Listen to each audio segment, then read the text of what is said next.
राजकुमार सैनी, उमेश अग्रवाल, ये जो एलिगेशंस लगाते हैं, कुछ कर रहे हैं इस पे एक्शन एमपी एमएलए?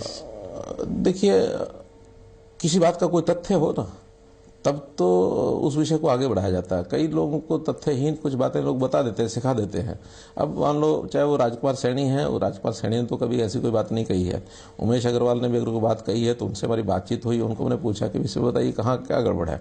एक सिस्टम जो चले आ रहे हैं उनको तोड़ने के लिए समय लगेगा, लेकिन ज्ञान की जिसको कहना चाहिए अज्ञानतावश अगर कोई बात कहता है तो वो कई बार आदमी कह जाता है।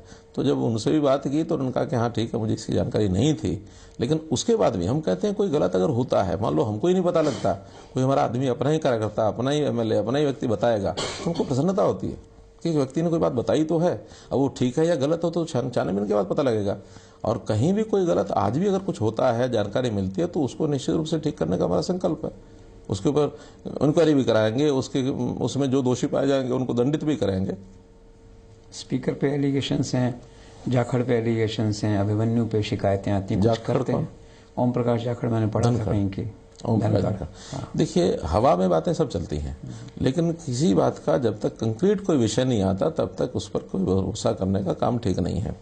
मैं कहता हूं कि किसी के खिलाफ कोई बात कोई लाए तो सही, क्योंकि और जब किसी को कुछ मिलता नहीं है, जब नहीं मिलता तो यही विषय उठाते रहो। आज पैसे का आरोप लगा देना, किसी प्रकार का ऐसे जो आरोप है जिनका कोई तथ्य नहीं है, जिसका सिर पैर नहीं है, तो ऐसे आरोप लगाना बहुत आसान होता है। लेकिन उन आरोपों के खिलाफ कोई भी आरोपों का जिसको कहना चाहिए कि उसको समर्थन करता हुआ कोई सबूत होना चाहिए, कोई तथ्य होना चाहिए। तथ्य आएगा तो बात करेंगे ना। बड़ा आसान है, कोई मेरे ऊपर आरोप लगाए, मैं किसी और के ऊपर लगाऊं, कोई भी कह सकता है।